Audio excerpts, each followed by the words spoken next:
राधा, ओ राधा, अरे भाई कहाँ व्यस्त हो? अरे क्या हो गया, क्यों शोर मचा रहे हो? आज ऑफिस से आती आपको पता तो है खाना बनाने का समय है। रसोई में थी और कहाँ जाऊंगी। आप बड़े खुश दिखाई दे रहे हो आज, क्या बात है?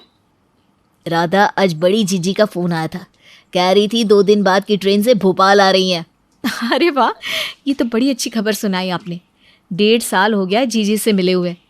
मैं अभी छोटी और माँ जी को भी खबर देकर आती हूँ। पति श्याम की बात सुनकर राधा उत्साहित होकर देवरानी सुजाता के कमरे में जाती है। सुजाता, बड़ी जीजी आ रही है 2 दिन बाद। तुम्हारे जेठ जी के पास फ़ोन आया था उनका। अरे वाह भाभी, सच में जीजी से मिले तो बड़े दिन हो गए थे। ऐसा करते हैं, उनकी पसंद की साड़ी और शॉल ले आते हैं। और पिछली बार जीजी आई थी तो माँ जी का बड़ा मन था उन्हें पायल देने का, तो इस बार मैं पहले ही लाकर माँ जी को दे देती हूँ। अपने हाथ से देंगी तो उन्हें अच्छा लगेगा। ठीक कह रही हो छोटी, इतने दिन में जीजी आ रही है, अब हमारा भी तो कुछ फ़र्ज़ बनता है ना। दोनों देवरानी जिठानी ननद के आने की खबर सुनकर बड़ी उत्साहित थी। उनके आने से पहले ही दोनों ने उनकी पसंद का खाना बनाया और तरह तरह के उपहार लाकर रख दिए। 2 दिन बाद तय समय पर ननद सुषमा घर आ गई। जीजी सच्ची आंखें तरस गई थी आपको देखने को। इस बार जीजा जी आएंगे तो मैं उनसे झगड़ा करने वाली हूँ कि हमारी दीदी को इतने दिनों बाद मायके क्यों भेजते हैं। ऐसी बात नहीं है भाभी, अब मुंबई से भोपाल की दूरी भी तो बहुत ज़्यादा है। इतनी दूर से जल्दी जल्दी आना कहाँ हो पाता है। बाकी आपके जीजा जी तो मुझे कहीं भी आने जाने के लिए मना नहीं करते। अच्छा जीजी, आप पहले चाय नाश्ता कर लो, फिर आराम से बैठकर बातें करते हैं। मैं भी काम निपटा कर आती हूँ। कुछ देर बाद, माँ, तुम तो बहुओं के साथ ऐसे खुश हो कि तुम्हें कोई फ़र्क ही नहीं कि बेटी कहाँ है, कैसी है। अरे बेटा, ऐसा क्यों सोचती है? माँ का मन तो हमेशा अपने बच्चों के साथ ही होता है। माना कि मैं अपने बेटे बहुओं के साथ खुश हूँ, लेकिन इसका मतलब ये नहीं कि मुझे तेरी कोई चिंता नहीं है। रहने दो माँ, मैं सब समझ रही हूँ। अगर इतनी ही चिंता होती तो क्या मुझे ये सब कहने की नौबत आती। अरे ऐसा क्या हो गया बेटा जो तू ऐसे कह रही है? माँ, आप तो ऐसी बात कर रही हो जैसे दुनिया में क्या चल रहा है तुम्हें खबर ही नहीं है। अरे बाबा, हुआ क्या है? मुझे भी तो पता चले। कुछ बताएगी या पहेलियाँ ही बुझाती रहेगी? आपको पता नहीं चला? झांसी वाले चाची चाचा ने अपनी प्रॉपर्टी दोनों बेटे और बेटी में आधी आधी बांट दी। और मेरी सहेली पुष्पा है ना, उससे तो उसकी माँ ने दिल्ली में फ्लैट लेकर दिया है। अरे इतने दिनों बाद आई है, माँ की खैरियत नहीं पूछ रही, पहले दुनियादारी की बातें लेकर बैठ गई। अरे पहले बैठ तो सही मेरे पास, ये बातें तो होती रहेंगी। अच्छा, आज ना तेरी पसंद के पराठे बना देती हूँ। माँ, मुझे सब पता है। मेरी बात को काटने के लिए आप ऐसी बातें कर रही हो।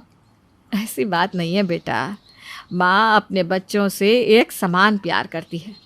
बस ये दुनिया की रीत है कि बेटी को ससुराल जाना होता है, लेकिन तू भी मेरे लिए उतनी ही प्यारी है जितने श्याम और मोहन। तभी बहू सुजाता आ जाती है। हाँ माँ, ये बात तो आपकी बिल्कुल सही है।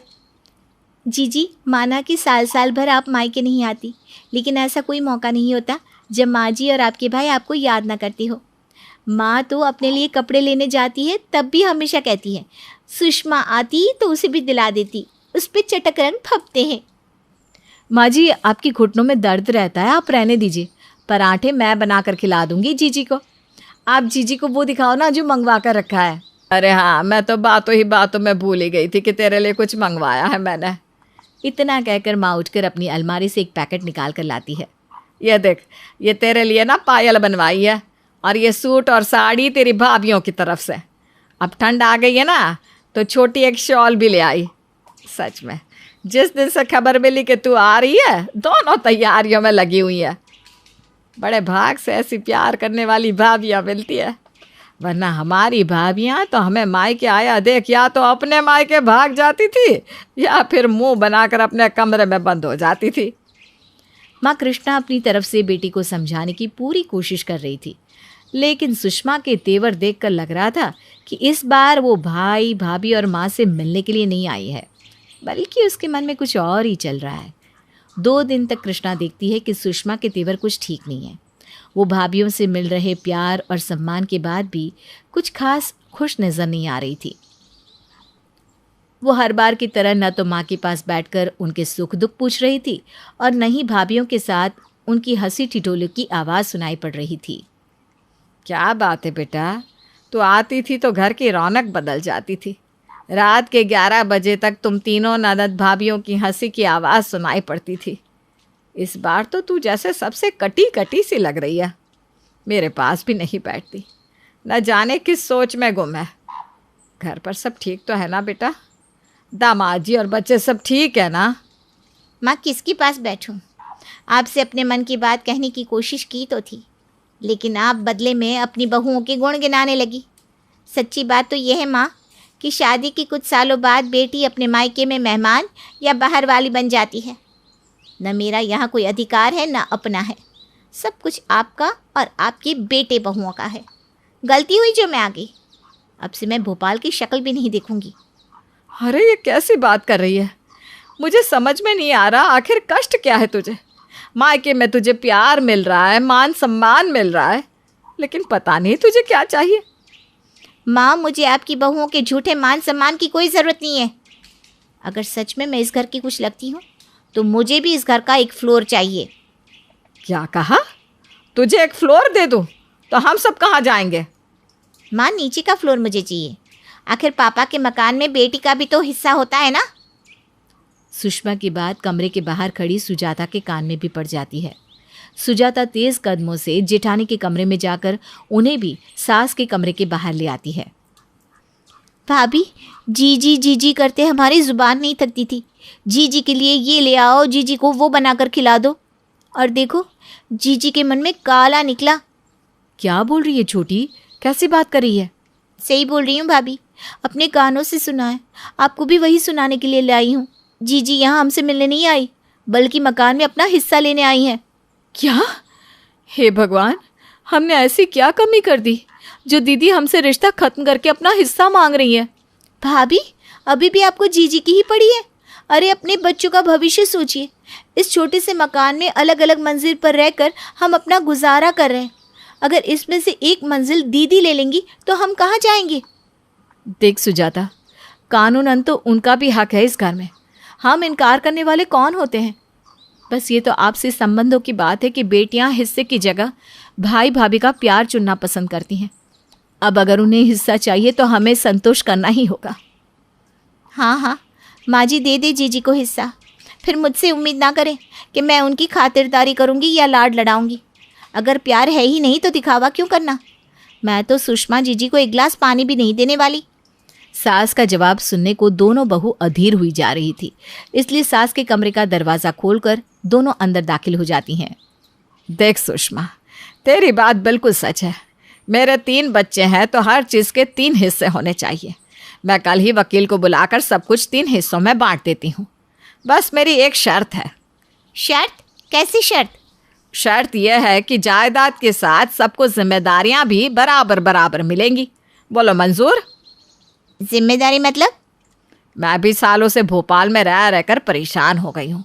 सोच रही हूँ तेरे साथ मुंबई शिफ्ट हो जाऊँ। क्या मुंबई?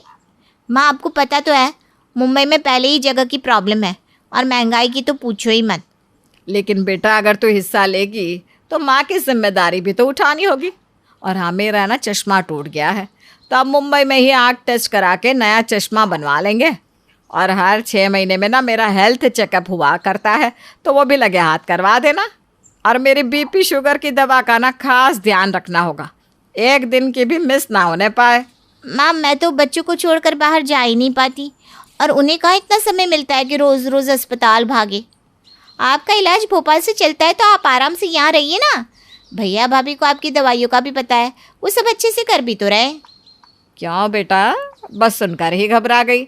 अभी तो पापा की और भी जिम्मेदारियां हैं, जैसे किसी के जन्म या मृत्यु में शामिल होना, मौके के अनुसार शगुन भिजवाना, मेहमानों की देख रेख करना। अरे पर वो सब तो भैया करेंगे ना।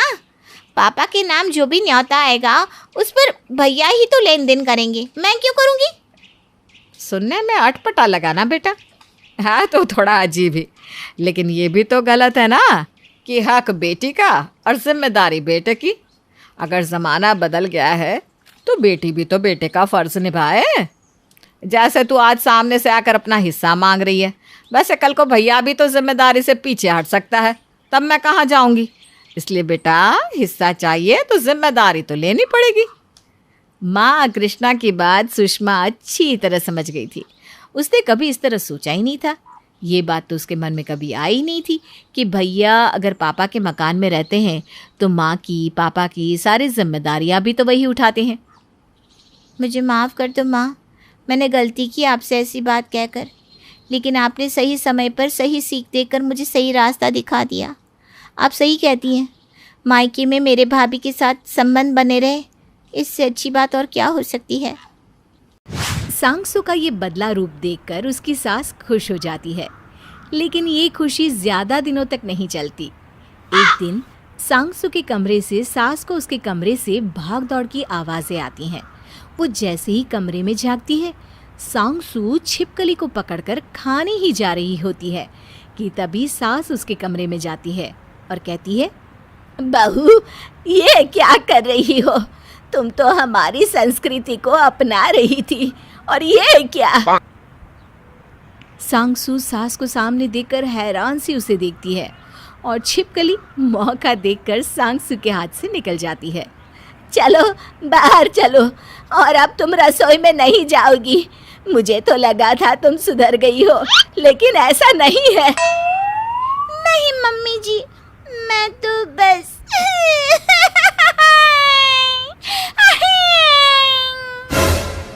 सांगसु रोने लगती है। सास एक बार फिर उसकी भोली शक्ल पर बहल जाती है और सोचने लगती है कि वो क्या करे। सास अपने बेटे को शाम को बताती है, बेटा तेरी बीवी भले ही चाइनीज हो और हमारे संस्कारों को ना समझ पा रही हो, लेकिन एक अच्छी लड़की भी है वो। हाँ माँ, तभी तो मैंने उससे शादी की है। देख बेटा, वो सब तो ठीक है, लेकिन अब इसके खान पान की आदत को कैसे छुड़वाए, यही बड़ी परेशानी की बात है। रहने दो ना माँ, जो खाती है खाने दो। इन लोगों को सुधारना वैसे भी हम इंडियंस के बस की बात नहीं है। सास को बेटे की ये बात चुभ जाती है। उसके अंदर का हिंदुस्तानी आत्मा जाग जाता है और वो खड़ी हो जाती है। अरे ऐसा कोई काम नहीं है जो हम हिंदुस्तानी नहीं कर सकते। तू भारतीय सास को चैलेंज ना कर। हाँ देख ले माँ, मैंने तो हाथ खड़े कर दिए हैं। मुझे तो उसकी हर आदत पसंद है। अरे पसंद के बच्चे, जो तेरी बीवी खाएगी वही तेरे बच्चे को भी खिलाएगी। अब सास सोच में पड़ जाती है। तभी उसे आइडिया आता है। वो अगले दिन सांगसु को बुलाती है और कहती है, देखो बहू, तुम तो अपनी आदतों से बाज नहीं आओगी और ऐसी हालत में तुम्हें मैं किचन में जाने नहीं दूंगी। लेकिन देखो, मैं तुम्हारे स्वाद को समझ सकती हूँ। आज से ये सारे जानवरों का जो भी डिश रहता है ना, वो मैं ही तुम्हारे लिए बना दिया करूँगी, ठीक है? आपको बनाना आता है? ऐसा कोई खाना नहीं जो मुझे बनाना नहीं आता। तो रुक, आज मैं तुझे छिपकली बनाकर खिलाऊंगी। हाँ। सांगसु के साथ ही उसका पति भी सोच में पड़ जाता है कि माँ छिपकली कैसे पकाएंगी, लेकिन वो बोलता भी तो क्या। थोड़ी देर बाद सास प्लेट में छिपकली, टमाटर और प्याज के टुकड़े हरी चटनी के साथ लेकर आती है। प्लेट को सजा देखकर मुंह में पानी आ जाता है और सांगसु चपर चपर कर सारी प्लेट खाली कर देती है। ऐसे ही एक दिन सास उसे हरे हरे कीड़े तल कर देती है। वो उसे भी चाव से खा लेती है। अब क्या था, सांगसु के तो मजे ही हो गए। रोज वो बस जानवर का नाम लेती और सास उसे प्लेट में सजा कर खिला देती। ये बात सांगसु के पति को नहीं पच रही थी। एक दिन उसने कहा, माँ तुम मुझे कितना प्यार करती हो। मैंने कभी नहीं सोचा था कि तुम मेरा घर बचाने के लिए ये सब भी बना सकती हो। सुन बेटा, कान खोल कर सुन ले। मैं हूँ तेरी माँ और वो भी पक्की भारतीय। हम चाहे तो क्या नहीं कर सकते। क्या क्या कर सकते हैं माँ, जरा ये भी तो बता दो। बेटा, जो तेरी बीवी स्वाद ले लेकर खा रही है ना छिपकलियाँ, वो दरअसल सोयाबीन है। जो मैंने स्पेशल सांचे में बनाई थी। हैं? और वो हरे कीड़े तले हुए? बेटा वो तो बेसन में लपेट कर पालक है, जिसे मैंने रंगों में भिगो कर तले थे। अब और मत पूछना, चाइना की शॉपिंग साइट से मैंने कई जानवरों के बने सांचे खरीदे और मैदा, सूजी, बेसन, हरी सब्जियां, पनीर, सोयाबीन की सहायता से बहू के लिए खाना भी बनाया। अब देखो, उसे हरी सब्जियों की कीमत भी पता चल गई। मान गए माँ, तुम तो ग्रेट हो, ग्रेट। बेटा, भारतीय होने में हमें गर्व होना चाहिए। हमारी संस्कृति और खान पान किसी भी देश से सबसे ज़्यादा लाजवाब और पौष्टिक है, जिसे आज सारी दुनिया ने माना है। अच्छा होगा कि तू भी मान ले बच्चू। मान गया माँ, मैं भी मान गया। चाइना से आई सांगसू को तो भारतीय सास ने हेल्दी खाने की आदत डाल दी। हरी सब्जी के पकोड़े और सोयाबीन से बनी छिपकली अब सांगसू के सबसे पसंदीदा खाना बन गए थे। लेकिन एक दिन घर के दरवाजे की घंटी बजती है। सांगसू दरवाज़ा खोलने जाती है और काफ़ी देर तक अंदर नहीं आती है। अरे सांगसू, क्या हो गया? कौन आ गया जो तू वहीं फंस गई? तभी सांगसू की तरह सेम टू सेम एक लड़की उसके साथ घर के अंदर आती है। सास दोनों को देखकर हैरान रह जाती है। अरे ये क्या, जेरोक्स कॉपी? बहू ये कौन है? ये तो हूबहू तुम जैसी ही लग रही है। नहीं मम्मी, ये आपकी बहू नहीं है, आपकी बहू तो मैं ही हूँ। अरे बहू नहीं, मतलब बिल्कुल तेरे जैसी। कौन है ये? माँ, ये मेरी बहन मांगसू है और ये इंडिया घूमने आई है। कुछ दिनों तक हमारे साथ ही रहेगी। हाँ हाँ, क्यों नहीं, अच्छी बात है। बहू तेरे मायके वाले आए, ये तो अच्छा है। लेकिन मैं तुम दोनों को कैसे पहचानूंगी कि कौन कौन है? माँ, सिंपल, हमारे कपड़ों से। मैं तो अब साड़ी पहनती हूँ, जबकि मांगसू तो ड्रेस पहनती है। सिंपल है ना? सास थोड़ी कंफ्यूज हो जाती है। हाँ सिंपल तो है, लेकिन इतना भी नहीं। घर में सांगसू और मांगसू मिलकर रहने लगते हैं। दोनों घूमने जाते तो कभी साथ चाइनीज़ फिल्में देखते। लेकिन कहीं ना कहीं मांगसू को सांगसू से जलन महसूस होती थी। वो देखती थी कि सभी सांगसू से कितना प्यार करते हैं। वो सोचती है कि वो किसी तरह सांगसू को हटाकर खुद उसकी जगह ले लेगी। और एक दिन मौका देखकर मांगसू सांगसू जैसे कपड़े पहन लेती है।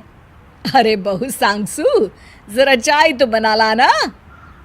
मांगसू किचन में जाती है और पानी में कॉकरोच उबालकर सास के सामने ले आती है।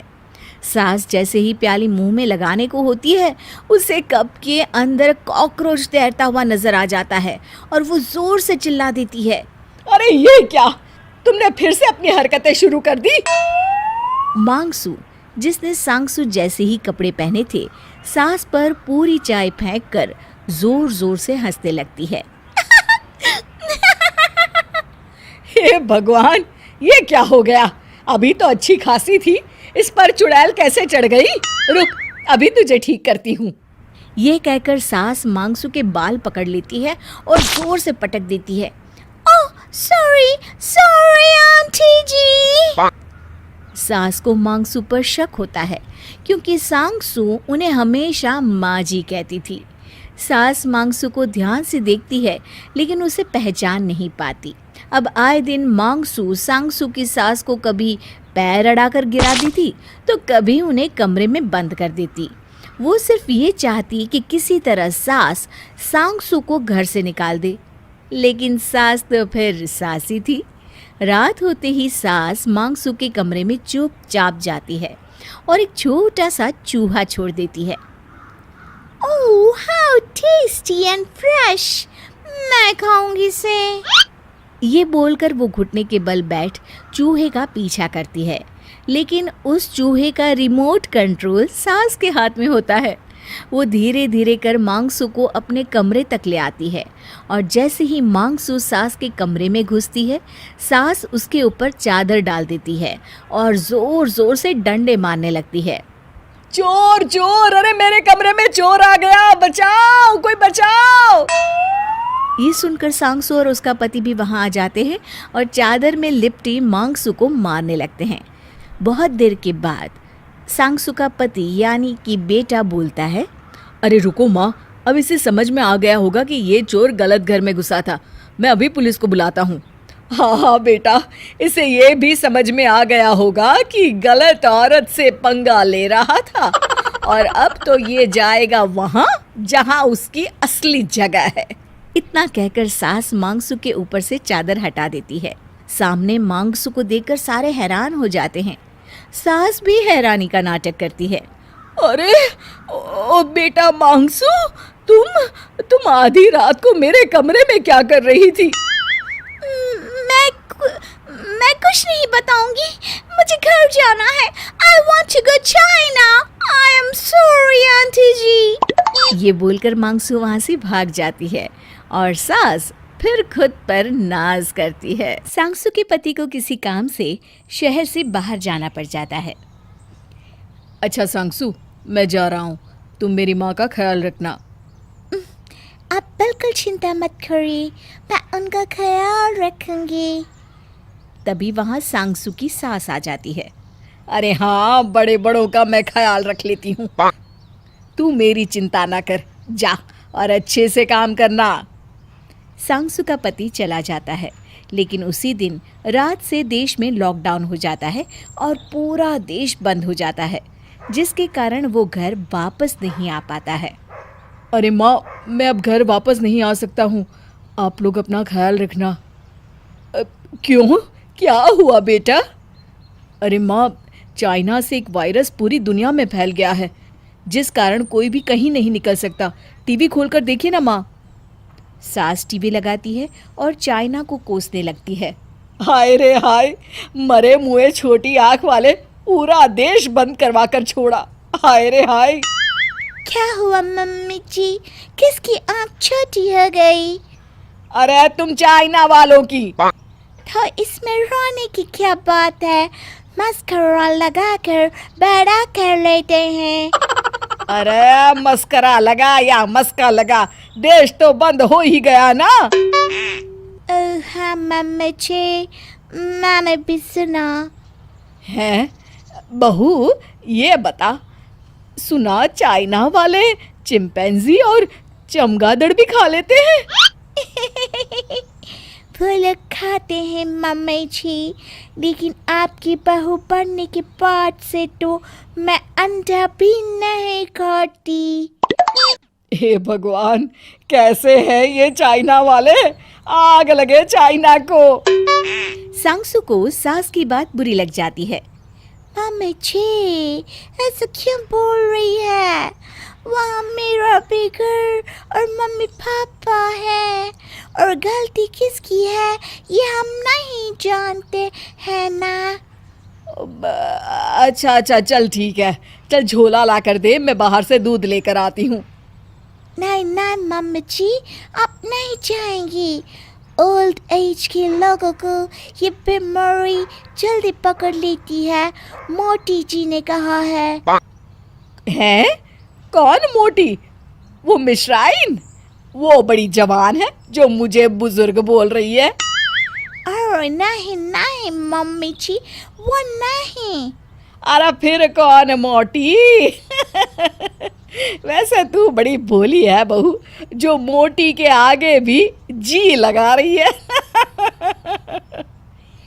अरे माँ, हमारे देश की प्रधानमंत्री मोदी जी। ओहो, अरे चीनी गुड़िया, वो मोटी नहीं, मोदी जी हैं, मोदी जी। सही बोल रही हैं। आप घर में रहो, मैं दूध लेकर आती हूँ। सांगसू बाहर जाती है तो देखती है कि लोग लाइन में लगकर अपनी बारी का इंतजार कर रहे हैं, लेकिन जैसे ही वो सांगसू को देखते हैं, सभी एक हो जाते हैं। इन्हीं चीनियों के कारण हमारे देश में ऐसी जानलेवा बीमारी आई है। हाँ हाँ, पता नहीं क्यों लोग विदेशी बहुएं ले आते हैं। अरे मन तो करता है कि मारो इन लोगों को पकड़ पकड़ कर। हाँ, ये सब सुनकर सांगसू डर जाती है और वहां से बिना दूध लिए ही घर आ जाती है। वो डर के मारे अपने कमरे में चली जाती है। अरे बहू, क्या हुआ? दूध लेकर क्यों नहीं आई? लगता है तू मुझे बाहर निकलवाना चाहती है कि मैं बाहर निकलूं और कोरोना मुझे पकड़ ले। सांगसू बेचारी सास को क्या बोलती। नहीं माँ जी, दूध खत्म हो गया था। मैं कल जल्दी जाकर सबसे पहले ले आऊंगी। सास वहां से चली जाती है। अगले दिन भी ऐसा ही होता है। सांगसू मार्केट तो जाती है, लेकिन लोगों के गुस्से का शिकार होकर वापस आ जाती है। सास समझ जाती है कि दाल में कुछ काला है। देख बहू, मैं आज जाकर घर का जरूरी सामान ले आती हूँ। सांगसू को माँ की भी चिंता होती है। वो कहती है, नहीं नहीं माँ, मैं आपको बाहर नहीं जाने दूंगी। ये बोलकर वो फिर झोला लेकर निकल जाती है। सांगसू को लोगों का डर भी होता है, लेकिन वो करती भी तो क्या। वो जैसे ही दुकान में पहुंचती है, वो औरत उसे फिर मिल जाती है। अरे चाइनीज कहीं की, तू फिर आ गई। तुम लोगों के कारण ही देश परेशान है। तू ऐसे नहीं मानेगी, अभी तुझे मजा चखाती हूँ। ये बोलकर वो सांगसू पर हाथ उठाने ही वाली होती है कि उसका हाथ सांगसू की सास पकड़ लेती है। अरे मम्मी जी, अब बाहर क्यों आई? आपको पता है ना, बाहर खतरा है। कोरोना से तो मैं बाद में लड़ूंगी, लेकिन पहले इस औरत को तो समझा दूं। फिर सास सभी को कहती है, सुन लो सब कान खोल कर, ये मेरी बहू है। ये भले ही चाइना की हो, लेकिन संस्कार और खान पान से ये अब पूरी भारतीय है। किसी की मजाल ना हो आज के बाद इसे कुछ कहने की। हाँ, सास की बात सुनकर सभी सांगसू से माफी मांगते हैं और दोनों सास बहू वहां से सामान लेकर घर आ जाती हैं। रायपुर के एक गांव में एक परिवार रहता था, जिनकी बड़ी ही प्यारी बेटी थी। नाम था सुधा। सुधा दिखने में काफी सुंदर थी, लेकिन सुधा की एक बहुत ही खराब आदत थी। सुधा जब भी खाना खाती, प्लेट में बहुत सारा खाना छोड़ देती। सुधा की शादी हो जाती है। वो अपने ससुराल चली जाती है। शादी के बाद एक दिन सुधा की सास सुधा को अपने पास बुलाती है। बेटा, अब मैं चाहती हूँ कि घर की जिम्मेदारी तू अपने हाथ में ले ले। ये ले तिजोरी और भंडार की चाबी। मैंने ये घर बड़े ही सलीके से चलाया है और मैं चाहती हूँ कि तुम और भी अच्छे से इसे आगे बढ़ाओ। शुक्रिया माँ, मैं आपके विश्वास को कायम रखने की कोशिश करूंगी। ठीक है बेटा, और कभी कोई मुश्किल हो तो मैं तो हुई। दिन बीतते जाते हैं। सुधा आए दिन अपने पति से राशन का सामान मंगवाती थी। कभी चीनी खत्म तो कभी चावल। सुधा का ये रोज का काम हो गया था। एक दिन सुधा की सास उसे बुलाती है। सुधा, क्या बात है बेटा? महीने का राशन एक बार में क्यों नहीं मंगवा लेती? मंगवाया तो था माँ जी, लेकिन पता नहीं क्यों सामान कम पड़ जाता है। पर मैं तो हमेशा जो मंगाती थी उसमें ही बरकत होती थी। घर का कोई सदस्य बढ़ा भी नहीं और ना ही कोई मेहमान आया। फिर क्या बात है बेटा? सुधा को सास पर गुस्सा आ जाता है। तो आप कहना क्या चाहती है माँ जी? मैं अकेली सारा खाना खा जाती हूँ या घर का राशन छुपा देती हूँ? अरे नहीं नहीं सुधा बेटा, मेरा कहने का ये मतलब बिल्कुल नहीं है। तो क्या मतलब है माँ जी? जो भी खाना बनता है आपके सामने ही तो बनता है। सुधा की सास चुप हो जाती है। वो सोचती है कि वो देखेगी कि आखिर महीने भर का राशन कैसे इतनी जल्दी खत्म हो रहा है।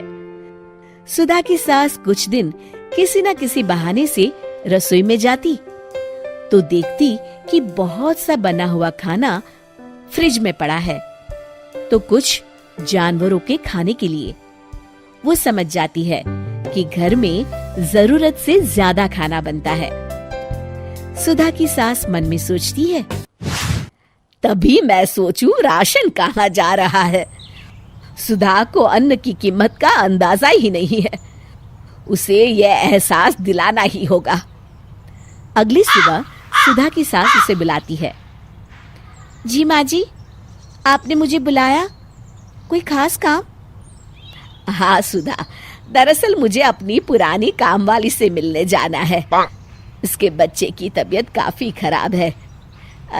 तुम मेरे साथ चलोगी बेटा? ठीक है माँ जी, मैं आपके साथ चलती हूँ।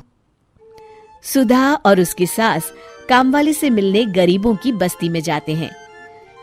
सुधा की सास उसे कहती है कि वो किसी से अपनी पुरानी नौकरानी के घर का पता पूछकर आ रही है, वो वहीं खड़ी होकर उसका इंतजार करे।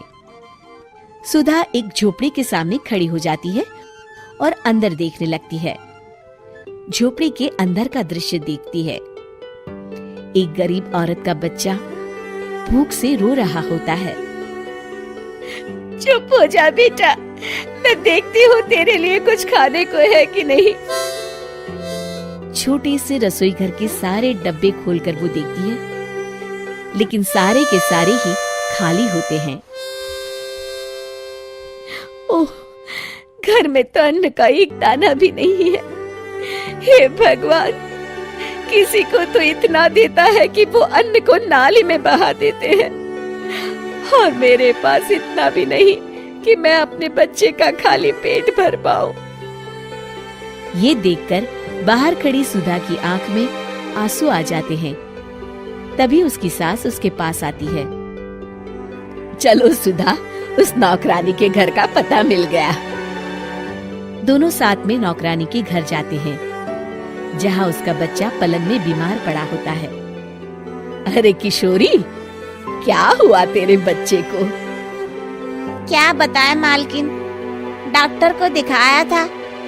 डॉक्टर कह रहा था खराब खाना खाने से इसकी तबीयत बिगड़ी है। अरे तो इसे खराब खाना खिलाया ही क्यों? क्या बताए छोटी मालकिन, किसी के घर से ले आए थे। उन लोगों का पुराना रखा खाना था, वो फेंक रहे थे, और हमारे पास खाने को अन्न तक नहीं था। हमें क्या पता कि उस खाने से मेरे बच्चे की तबीयत इतनी खराब हो जाएगी।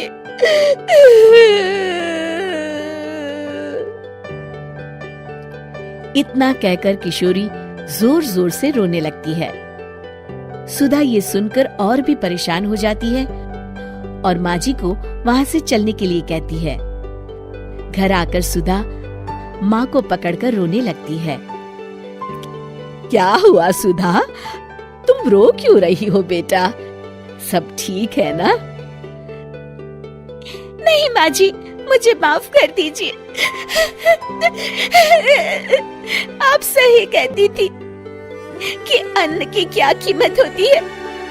मुझे आज पता चला, जो खाना हम नहीं खाते हैं उसे कचरे में फेंक देते हैं या जानवरों को डाल देते हैं, वो किसी के जीवन के लिए कितना जरूरी है।